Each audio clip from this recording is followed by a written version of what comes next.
উতিয়া রাসূলুল্লাহ সাল্লাল্লাহু আলাইহি ওয়াসাল্লাম বিদালবিম মিম্মা, আল্লাহ নবীর কাছে এক বালতি পানি আনা হলো। পানি আনার পর ফাশারিবা মিনহু, আল্লাহ নবী পানি পান করলেন। করার পর ফামাজ্জা ফিদ্দালবি, কুলি করে বালতির মধ্যে পানি ফেলে দিলেন। বালতির মধ্যে পানি ফেলে দেওয়ার পর ওয়াসাব্বা ফিল বিইরি, ওই বালতির পানিগুলা কূপের মধ্যে ফেলে দেওয়া হলো। আবার বলছি, নবীজি বালতির পানি থেকে পান করলেন, কুলি করলেন, বালতিতে ফেলে দিলেন। বালতির পানিগুলো সাহাবায়ে কেরাম কূপের মধ্যে ফেলে দিল। তাহলে কুলির পানি গিয়ে মিশলো কিসের পানির সাথে? কূপের পানির সাথে। সাহাবী বলেন ফাফাহা মিনহা মিসলু রিহিল মিস, কুলির পানি যখন কূপের পানির সাথে মিশে যায়, ওই পানি থেকে মেশক আম্বরের ঘ্রাণ বের হওয়া শুরু হয়। এই হলো কুলি। নবীজির ফু ছিল কেমন? এই যে বিসমিল্লাহির রহমানির রহিম, এরকম এই যে ফুটা, এটা কেমন ছিল? এক সাহাবী নাম সালামা ইবনুল আকওয়া রাদিয়াল্লাহু তাআলা, তিনি দৌড়াইতে পারতেন অনেক বেশি। কেমন বেশি? ঘোড়া আপনি দৌড়াইবেন, ঘোড়া চালাইবেন, উনি দৌড়ে গিয়ে আপনার ঘোড়া দৌড়ে ফেলবে, দৌড়ে। এই সালামা ইবনুল আকওয়া, কি নাম সাহাবীর? সালামা। সালামা রাদিয়াল্লাহু তাআলা আনহু, তিনি তার পায়ের গোছার মধ্যে একটা আঘাত পেয়েছে, পায়ের গোছায়। ইয়াজিদ ইবনে আবি উবাইদ একদিন তার পায়ের গোছার মধ্যে আঘাত দেখলেন। দেখার পর তো এই আঘাতে মানুষ স্বাভাবিকভাবে হাঁটার কথা না, কিন্তু উনি দিব্যি স্বাভাবিক হাঁটতেছে, দৌড়ায়, মানে উনি আগের মতোই। সালামা রাদিয়াল্লাহু তাআলা ওনার ওই আঘাতের কারণে কোনো পরিবর্তন নাই। যেমন আমার পায়ে যদি একটা আঘাত থাকে, আমি তো আপনাদেরকে হয়তো এরকমও বলে দিতাম, ভাই আমার পক্ষে সম্ভব না বাসা থেকে নামা। কিন্তু সাহাবী, উনি আঘাত আছে কিন্তু ওনার মতো উনি চলতেছে। তো ইয়াজিদ ইবনে আবি উবাইদ রাসূলুল্লাহ সাল্লাল্লাহু আলাইহি সাল্লামের প্রিয় সাহাবীকে জিজ্ঞাসা করলেন, আচ্ছা আপনার এই পায়ের গোছার মধ্যে এটা কি? তো তিনি জবাব দিলেন, আসাবাতনি ইয়াউমা খায়বার, খায়বারের দিন আমার এই পায়ের মধ্যে আঘাত লেগেছে, আমি আঘাতপ্রাপ্ত হয়েছিলাম। আমার পায়ের মধ্যে যখন আঘাত হয়, আঘাতের পর ফাকালান নাস উসিবা সালামা, মানুষ বলা বলি করতে লাগলো, সালামা আঘাতপ্রাপ্ত হয়েছে, সালামা আঘাতপ্রাপ্ত হয়েছে। ফাদুইয়া বি, আমাকে ডাকা হলো। ফাউতিয়া বি, আমাকে আল্লাহ রাসূলের কাছে নিয়ে যাওয়া হয়। নবীজির সামনে যাওয়ার পর ফানাফাতা ফিয়া সালাসা নাফাসাত, আল্লাহ নবী আমার আঘাতের জায়গায় 3টা ফু দিলেন। আমি যেই জায়গায় আঘাত পেয়েছি এখানে রাসূল সাল্লাল্লাহু আলাইহি সাল্লাম 3টা ফু দিলেন। সালামা রাদিয়াল্লাহু তাআলা আনহু বলেন, ফু দেওয়ার পর থেকে ফামাশতাকাইতুহা হাত্তা সাআ, আমার এই আঘাতের জায়গায় আঘাতের চিহ্ন থাকলেও নবী ফু দেওয়ার পর আজ পর্যন্ত আমি সেখানে আর কোনো ব্যথা অনুভব করি না। এইগুলো নবীজির ফু। তাহলে এগুলো মুখের বর্ণনা।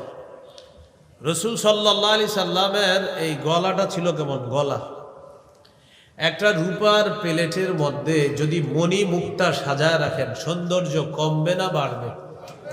কাআন্না উনুকাহু জিদু দুমিয়াতিন ফি সাফাইল ফিদ্দা, খোলা একটা রূপার প্লেটের মধ্যে একটা মণি মুক্তা সাজিয়ে রাখলে যেন আল্লাহ তাআলা আমার নবীর এই রূপা নামক দেহের মধ্যে, এই যে দেহটা আছে নবীজির, এই দেহটা ওই আগেই বলছি আমি, যেন রূপা দিয়ে গঠন করা এই রূপা নামক এই দেহটা, এটার মধ্যে যেন আল্লাহ তাআলা গলা নামক একটা মণি মুক্তা আল্লাহ বসায় দিচ্ছে।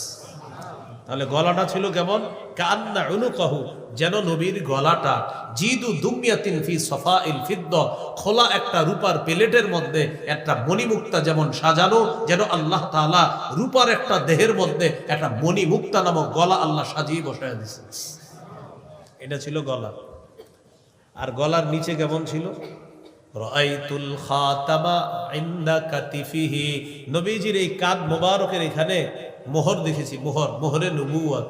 মিসলা বাইদাতিল হামামা, কবুতরের ছোট্ট ডিমের মতো, এটাই হলো মোহরে নবুয়ত। আমাদের নবীর পরে আর নবী হবে না, এটা আমাদের আকীদা। ওই মোহর, এটাই রাসূল সাল্লাল্লাহু আলাইহি সাল্লাম যে শেষ নবী, এটা ছিল সেই মোহর।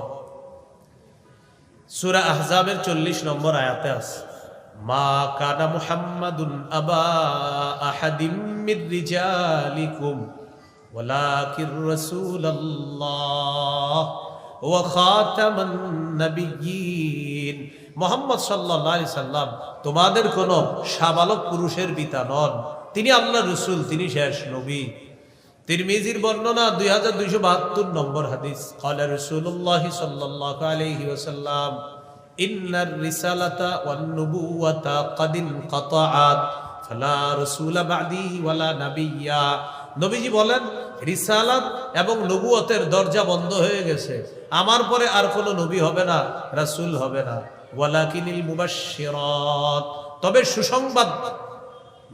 সুসংবাদ বহনকারী সত্য কিছু জিনিস থাকবে। সাহাবীরা প্রশ্ন করলেন ওয়ামাল মুবাশশিরাতু ইয়া রাসূলুল্লাহ, হুজুর সুসংবাদ আবার কি জিনিস? فقال رسول الله صلى الله عليه وسلم رؤيا المسلم, নবীজি বললেন সুসংবাদ হলো মুমিনের স্বপ্ন। ইদাক্তারাবাজ জামান, কিয়ামত যত ঘনিয়ে আসবে, লাম তাকাদ রুইয়াল মুমিনি তাকযিব, মুমিনের স্বপ্ন তত সত্যে রূপান্তরিত হবে, মিথ্যা হবে না। কিয়ামত কাছাবে, মুমিনের স্বপ্ন সত্য হতে থাকবে। তাহলে মুবাশশিরাত থাকবে, কিন্তু রিসালাত আর নবুয়ত আমাদের নবীর পরে আর নাই, হবে না।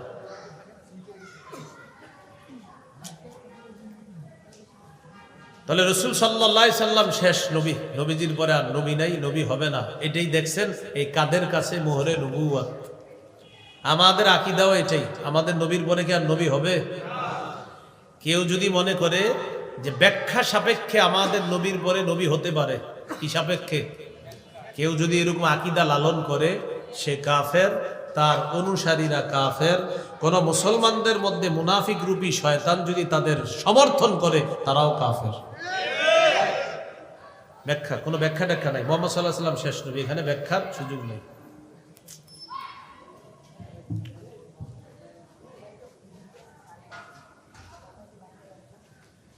ওটা ওদের দোষ না, ওরা যে চিল্লাচিল্লি করে, শয়তান ওদেরকে লড়াইতেছে। কে? না না না, শোনেন শোনেন, ইবলিস কেন লড়ায়? আমি তো যে আপনাদের দোয়া আলহামদুলিল্লাহ শুরু থেকে শেষ পর্যন্ত হয়তো আয়াত বলি, না হয় হাদিস বলি, আর এই দুইটা সহ্য করে রাখে শয়তান। এজন্য আমি আমার সব মাহফিলে, শুধু আপনাদের এখানে না, সব মাহফিলে আমি বসার পরে এরকম কিছু ঝামেলা চারপাশে শুরু হয়। কেন? ইবলিস লড়ায়, তুই কত দুষ্টামি কর, দুষ্টামি কর। কেন এরকম লড়ায় জানেন? তুমি একদম ভালো কথা চলতেছে, তো এই জন্য ও সবসময় ডিস্টার্ব করে। একদম যত মাহফিলে যাবো, একদম যেখানেই যাবা, আগে পরে দেখবেন আওয়াজ নাই। যে আমি বসবো যখন, তখন আমি শুরু থেকে বলবো ভাই আল্লাহ এটা বলছে, নবী এটা বলছে, ইবলিস দূর, পরে আলোচনা আশেপাশে এরকম চিল্লা চিল্লি শুরু করা হবে। এটা বাচ্চাদেরও দোষ না, ওদেরকে গিয়ে খোঁচাবে। তো যাই হোক, এটা আপনাদের এখানে আমি এটা পরীক্ষিত, সব জায়গায় যেখানে যাই, মানে আমি শুরু করি আউযুবিল্লাহ বিসমিল্লাহ, জানেন আমি কিচ্ছু কমু না, আমি এটাই কমু, ভাই আল্লাহ কোরআনে এটা বলছে, নবী এটা বলছে, বাস শুরু হয়ে যায় আওয়াজ। কেন? ইবলিস চিন্তা করে না এটি শোনানো যাবে না, এক টেনশন। আরো বলতেছি নবী শেষ নবী, এটা তো ইবলিস সহ্য করে না। আমাদের নবী শেষ নবী, কারণ ইবলিসের দোস্ত আছে গুরুদাসপুরে একজন, যেটা মারা গেছে এখন, ওর অনুসারী আমাদের দেশও আছে, পৃথিবীতেও আছে, আমাদের বাংলাদেশেও দিব্যি ওদের অফিস আছে। আমরা রাষ্ট্রীয়ভাবে চাই আমাদের দেশেও বিভিন্ন দেশের মতো তাদেরকে কাফের ঘোষণা করা হবে, তারা কাফের হিসাবে বাঁচবে, কিন্তু মুসলিম নাম ধরে এই মুনাফিকে আচরণ করার সুযোগ দেওয়া এদেশে হবে না। এটা একটা দাবি উঠাতে হবে, ইনশাল্লাহ আস্তে আস্তে উঠবে, এক এক সমস্ত দাবি উঠবে এবং এই দাবি আদায় করতে হবে। কারণ মুসলমান 90 ভাগের বেশি এই দেশে। ঠিক আছে, আপনি মুসলমান, হিন্দুরা হিন্দুদের পরিচয় আছে, তাদের কি কোনো ডিস্টার্ব করে কেউ? প্রত্যেক ধর্মের অনুসারীরা তাদের পরিচয়ে থাকবে, বসবাস করবে, বাঁচবে। কাফের যদি কেউ থাকে, তারা কাফের পরিচয়ে বাঁচবে। মুসলিম নাম ধারণ করে কোনো মুনাফিকের পরিচয় দিতে পারবে না, দেওয়ার সুযোগ দেওয়া হবে না। ইনশাল্লাহ মুসলমান আস্তে আস্তে আমরা আমাদের অধিকার আদায় করেই ছাড়বো ইনশাল্লাহ। এ হলো মোহরে নবুয়ত। এখানে ওই কাদের কাছে? মোহরে নবুয়ত। আমাদের নবী শেষ নবী, নবীজির পরে আর নবী নাই, নবী হবে না। রাসূল সাল্লাল্লাহু আলাইহি সাল্লামের বুক মুবারক কেমন ছিল? কানা রাসূলুল্লাহ সাল্লাল্লাহু আলাইহি ওয়াসাল্লাম আরিদাস সাদরি, নবীজির বুক ছিল চওড়া, প্রশস্ত।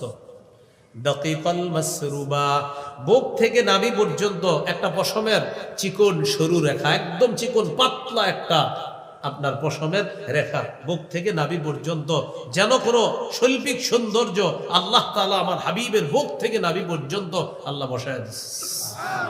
এত সুন্দর ছিল পশম। পেট কেমন ছিল? সাওয়া আল বাতনি ওয়াস সাদরি, পেট বুক সমান ছিল, বুক আর পেট ছিল কি সমান সমান। বুক আর পেট ছিল সমান সমান। আমাদেরও পেট বুক সমান থাকা দরকার, পেট না বাড়া উচিত, পেটগুলা না বাড়া কি উচিত। 10টা বাজে 11টা বাজে রাতের খাবার খেয়ে যদি কেউ শুয়ে যায় তো তার তো পেট বাড়বি। এই জন্য আশা খেতে হবে ঈশার আগে। বলেন আশা খেতে হবে ঈশার আগে। আশা মানি হলো বলেন রাতের খাবার। আশা অর্থ কি? এই জন্য এখন থেকে বলবেন আশা খাবো এশার আগে, আশা খাবো ঈশার আগে। স্ত্রীর বলবেন কি আশা কালকে থেকে এশার আগে দিবা। বললে আরে কি আশা? বলবেন আশা মানি রাতের খাবার, এখন থেকে আশা হবে ঈশার আগে। মানে আশা মানি রাতের খাবার, এটা খাবো ঈশার আগে। ঈশা মানি ঈশার নামাজ, আশা মানি রাতের খাবার। তাহলে এটা সহজে মনে রাখবেন, আশা খাবো ঈশার আগে। এই জন্য বললাম তাহলে ঈশা এশার নামাজ, আশা রাতের খাবার, তো সহজে মনে থাকবে আমাদের। তো এটা খেতে হবে এশার নামাজের আগে। খাওয়ার পর এশা পড়বেন, এশার পরে 2 রাকাত সুন্নত পড়বেন, সুন্নত পড়ার পরে আরো 8 রাকাত পড়বেন, তাহলে 6 আর 8 কত হয়? 14। এরপরে আরো 3 রাকাত বিতির পড়বেন, এই হলো 17 রাকাত। বাসায় আসবেন, স্ত্রীর সাথে কিছু ধর্মীয় কথা বলে তাড়াতাড়ি শুয়ে যাবেন। তাহাজ্জুদ নামাজ পড়ার চেষ্টা করবেন। তাহাজ্জুদ পড়ার পর ফজরের আজান দিবে, 2 রাকাত সুন্নত ঘরে পড়বেন যদি অনেক বেশি সময় থাকে। সময় থাকার পর ঘরে সুন্নত পড়ে স্ত্রীর দিকে তাকাবেন। তাকানোর পর যদি দেখেন আপনার স্ত্রী ঘুমিয়ে আছে, তাকে জাগ্রত করবেন। যদি তিনি জাগ্রত থাকে তার সাথে 2-4টা ধর্মীয় কথা বলবেন, এমনি 2-4টা বলবেন। কেন বলবেন? আমার নবী বলছে। কেন জাগ্রত করবেন? আমার নবী জাগ্রত করছে এই জন্য। তো জাগ্রত করার আগে আল্লাহকে বলে নিবেন, আল্লাহ ইসরাফিলের রব, মিকাইলের রব, মুহাম্মদ সাল্লাল্লাহু আলাইহি সাল্লামের রব, এটা বলবেন। হে আল্লাহ ইসরাফিলের রব, জিব্রাইলের রব, মিকাইলের রব, আল্লাহুম্মা রব্বা জিবরিলা ও মিকাইল, ও জিব্রাইলের রব, ও মিকাইলের রব, ও মুহাম্মদ সাল্লাল্লাহু আলাইহি সাল্লামের রব, আমাকে আপনি মাফ করেন, আমাকে আপনি মাফ করেন, আমাকে আপনি মাফ করেন। 3 বার বলবেন। বলার পর স্ত্রীর দিকে তাকাবেন। যদি তিনি ঘুমন্ত থাকে তাকে জাগ্রত করবেন। আম্মা জান আয়েশা সিদ্দিকা রাদিয়াল্লাহু তাআলা আনহা বলেন, আমি ঘুমন্ত থাকলে নবী আমাকে জাগ্রত করতেন। এই স্ত্রীর সাথে একটু ধর্মীয় কথা বলবেন, ভালো কথা। আম্মা জান বলেন, নবী আমার সাথে কথা বলতেন। কথা বলার পর হযরত বেলাল রাদিয়াল্লাহু তাআলা আনহু আয়েশা ডাক দিতেন, তখন নবী মসজিদে ফজরের নামাজ পড়ানোর জন্য মসজিদে রওনা করতেন। বাকি এখানে আরেকটা সুন্নাহ আছে, এটা আপনাদেরকে আমি বলি, যাদের সম্ভব হবে আমল করবেন। যদি বলেন এটা আমল করতে গিয়ে আরেকটা ছুটে যায় তাহলে করবেন না। সেটা কি? নবীজি একটু শুইতেন, না আপনারা শুইলে তো ঘুমায় যাবেন। মানে ফজরের সুন্নত পড়ার পর নবীজি একটু শুইতেন, কেন আমরা শুইলে কি হবে? ওইটা দেখবো 10টা। তো এখন আপনি যদি এটা কিভাবে করবেন, যে আমার হাবিব যেহেতু সুন্নাহটা পালন করছে আপনি এইভাবে করতে পারেন। বাস নবীজি শুইতেন, তো আপনিও শুইলেন আবার উঠে গেলেন সাথে সাথে, এতটুকু। কারণ আপনি একটু দেরি করলে ঘটনা বইটা যাবে অন্য কিছু। এই জন্য এটা করার পরে এরপরে নবীজি মসজিদে যেতেন। এই সুন্নাহ মোতাবেক আপনি রাত্রি যাপন করেন, ইনশাল্লাহ আপনার পেট অত সহজে বাড়বে না। এই ছিল রাসূল সাল্লাল্লাহু আলাইহি সাল্লামের পেট আর বুক। হাত আর পা ছিল কেমন? কানা রাসূলুল্লাহ সাল্লাল্লাহু আলাইহি সাল্লাম শাসনাল কাফাইনি ওয়াল কাদামাইন। নবীজির হাত আর পা ছিল মাংসালু একটু। হাতটা ছিল আলিয়ান, নরম ছিল, তুলতুলে নরম। হাতটা ছিল তুলতুলে নরম। আবার জিহাদের ময়দানে তরবারি ধরলে আল্লাহ রাসূল ছিলেন শ্রেষ্ঠ মুজাহিদ। রাস্তা দিয়ে যখন হাঁটতেন যেন নবীজি সাল্লাল্লাহু আলাইহি সাল্লাম ইনহাত্তা মিন সাবাব, উপর থেকে নিচে নামতেছে সিঁড়ি দিয়ে, এমন মনে হতো আসলে তিনি সমতল ভূমিতে হাঁটতেছে, কিন্তু সহজ সরল মানুষের মতো রাস্তা দিয়ে হাঁটতেন, মনে হতো তিনি উঁচু থেকে নিচুতে নামতেছেন। এইভাবে আল্লাহ রাসূল সাল্লাল্লাহু আলাইহি সাল্লাম হাঁটতেন। নবীজিকে যখন কেউ ডাক দিতেন হাঁটা অবস্থা, তিনি পুরা শরীর ঘুরিয়ে তার দিকে তাকাইতেন, এরকম না, পুরাটা ঘুরিয়ে তার দিকে তাকিয়ে তাকে যথেষ্ট মূল্যায়ন করতেন। এই হলো রাসূল সাল্লাল্লাহু আলাইহি সাল্লামের সূরত। বলেন কি এটা? সূরত। আরেকটা হলো নবী সাল্লাল্লাহু আলাইহি সাল্লামের সিরত। হ্যাঁ, সিরতটা কি? সিরতটা হলো আম্মা জান আয়েশা সিদ্দিকা রাদিয়াল্লাহু তাআলা আনহাকে জিজ্ঞাসা করা হলো, কাইফা কানা খুলুকু রাসূলিল্লাহি সাল্লাল্লাহু আলাইহি ওয়াসাল্লাম, রাসূলুল্লাহ সাল্লাল্লাহু আলাইহি সাল্লামের চারিত্রিক বৈশিষ্ট্য কেমন ছিল, তার ব্যাপারে আমরা আপনার কাছে জানতে চাই, তার জীবনটা কেমন ছিল। আম্মাজান বললেন, কোরআন আছে না তোমাদের কাছে? হ্যাঁ। কানা খুলুকুহু আল কোরআন, পুরা কোরআনটাই হলো আল্লাহ রাসূল সাল্লাল্লাহু আলাইহি সাল্লামের চরিত্র। কিভাবে? কোরআনের যা আদেশ এটাই নবীর চরিত্র, কোরআনের যা নিষেধ এটাই নবীর চরিত্র। আদেশগুলা তিনি যথাযথ 100 পালন করেছেন, নিষেধগুলা তিনি পরিপূর্ণভাবে বিরত থেকেছেন। এই জন্য আম্মাজান বললেন পুরা কোরআনটাই হলো আল্লাহ রসুলের চরিত্র। সাহাবায়ে কেরাম জিজ্ঞাসা করলেন, আম্মাজান নবীজি যখন ঘরে থাকে কি করে? খালি নামাজ রোজা করে? মানে সাহাবারা মনে করছে নবীজি মনে হয় খুব ইবাদত বন্দিগি করে ঘরে সারাক্ষণ। আম্মাজান বললেন, কানা রাসূলুল্লাহ সাল্লাল্লাহু আলাইহি সাল্লাম ফি মিহনাতি আহলিহি, নবীজি ঘরের যে কঠিন কঠিন কাজের মধ্যে নিজে অংশগ্রহণ করে স্ত্রীদেরকে সহযোগিতা করতেন। আম্মাজান আর কি করে? আম্মাজান জবাব দিলেন, নবীজি নিজের জুতাগুলা সেলাই করে, নিজের জামা মোবারক আল্লাহ রাসূল সাল্লাল্লাহু আলাইহি সাল্লাম সেলাই করে, এইভাবে তার কাজগুলা নবীজি নিজে করেন। আমরা কি করি? এইখানে পানি আছে, এই যে বসে রয়েছে, স্ত্রীর বলে একটু পানি দাও তো। আচ্ছা এইখান থেকে আপনি নিলে কি সমস্যা? এই যে এইখানে একটু পানি দাও তো, মানে আর কোনো কাজ নেই, এমনি হুদেই বসে রয়েছে, একটু পানি দাও, এটা কোনো কথা? নবীজি আমাদেরকে কি শিখাইলেন? আর উনি আবার স্ট্যাটাস দেয় ফেসবুকে, আপনার এইভাবে ওনার স্ত্রী দিয়ে পানি দেওয়ার ফেসবুকে আবার স্ট্যাটাস দিবে, দেখেন আমার বিবি আমার কতটা খেয়াল রাখে, আমনে আনতে পানি আনায় খান আর না খেয়াল রাখা বলে। তো রাসূলুল্লাহ সাল্লাল্লাহু আলাইহি সাল্লামের জীবন আমাদের জন্য আদর্শ, ঠিক না ভাই? তো নবীজি সাল্লাল্লাহু আলাইহি সাল্লাম ঘরের কাজে অংশগ্রহণ করতেন, জুতা সেলাই করতেন, নিজের জুতা। নবীজি সাল্লাল্লাহু আলাইহি সাল্লাম জামা মোবারক সেলাই করতেন, এগুলো আল্লাহ রাসূল নিজে করতেন। নবীজি বললেন, শোনো, তোমাদের মধ্যে সর্বোত্তম ওই ব্যক্তি যার চরিত্রটা সবচেয়ে ভালো, সে হলো তোমাদের মধ্যে সবচেয়ে পরিপূর্ণ মুমিন। আর শোনো, তোমাদের মধ্যে সর্বোত্তম ওই ব্যক্তি যে তার স্ত্রীর কাছে উত্তম। আর শোনো, আমি নবী আমার স্ত্রীদের কাছে পৃথিবীর সর্বশ্রেষ্ঠ চরিত্রের অধিকারী। এ হলো নবীর সিরাত। এটা কি নবীজির সিরাত? নবীর সিরাতের গুরুত্বপূর্ণ 3টি অংশ আমরা আমাদের জীবনে আনার চেষ্টা করব। বলেন, অবিচলতা, কথার আঘাত, কর্মের আঘাত। অবিচল ভাবে দাওয়াত দিব, কথার আঘাত সহ্য করব, কর্মের আঘাত সহ্য করব। এই 3টা বিষয় বৈশিষ্ট্য আমরা আমাদের মধ্যে আনার চেষ্টা করব। অবিচল ভাবে দাওয়াত দিতে হবে। নূহ আলাইহিস সালাতু ওয়াস সালাম তিনি বলেন, রব্বি ইন্নী দাউতু কওমি লাইলা ওয়া নাহারা। তার বক্তব্য আল্লাহ কোরআনে আনছে সূরা রূহের মধ্যে, আল্লাহ আমি আমার জাতিকে দিনে দাওয়াত দেই, রাতে দাওয়াত দেই, ফালাম ইয়াজিদহুম দুআই ইল্লা ফিরারা। আমার দাওয়াতে এরা শুধু পলায়, আল্লাহ এরা শুধু পলায়ন করে। ইন্নী কুল্লামা দাউতুহুম লিতাগফিরা লাহুম জাআলু আসাবিআহুম ফি আযানিহিম।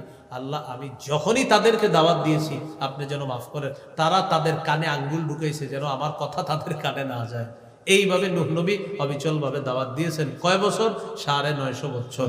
সূরা আনকাবুতের 14 নম্বর আয়াত, ওয়ালাকাদ আরসালনা নূহান ইলা কওমি ফালাবিথা ফীহিম আলফা সানাতিন ইল্লা 50 আমা।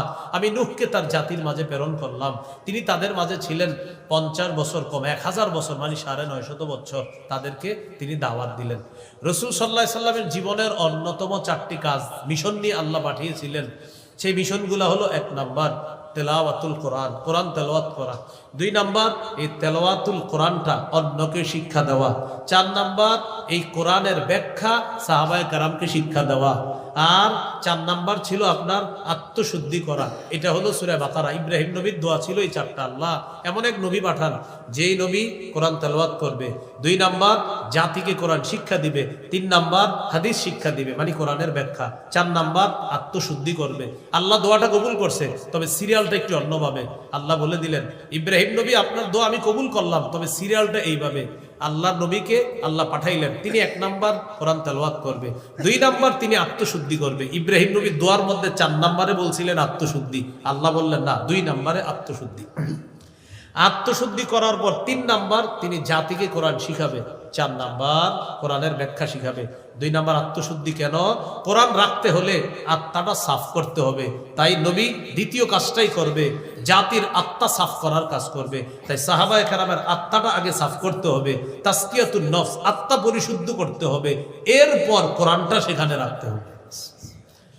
এই জন্য আল্লাহ তাআলা বলেছেন, হুয়াল্লাযী বা'আসা ফিল উম্মিয়িনা রাসূলাম মিনহুম ইয়াতলু আলাইহিম আয়াতিহি ওয়া ইউযাক্কিহিম। আর সূরা বাকারায় ইব্রাহিম নবীর দোয়াটা, রব্বানা ওয়া বা'আস ফীহিম রাসূলাম মিনহুম ইয়াতলু আলাইহিম আয়াতিকা, এরপরে কি ওয়া ইউআল্লিমুহুমুল কিতাব ওয়াল হিকমা ওয়া ইউযাক্কিহিম। আর সূরা জুমার মধ্যে কি, ওয়াল্লাযী বা'আসা ফিল উম্মিয়িনা রাসূলাম মিনহুম ইয়াতলু আলাইহিম আয়াতিহি ওয়া ইউযাক্কিহিম।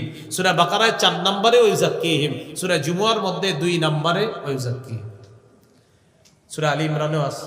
তো 3 নম্বরে ওই আল্লিমহুমুল কিতাব, 4 নম্বর ওয়াল হিকমা। 3 নম্বর কোরআন শিখাবে, 4 নম্বর হিকমত শিক্ষা দিবে। মাদ্রাসাটার নাম মাদ্রাসায়ে উলুমুল কোরআন।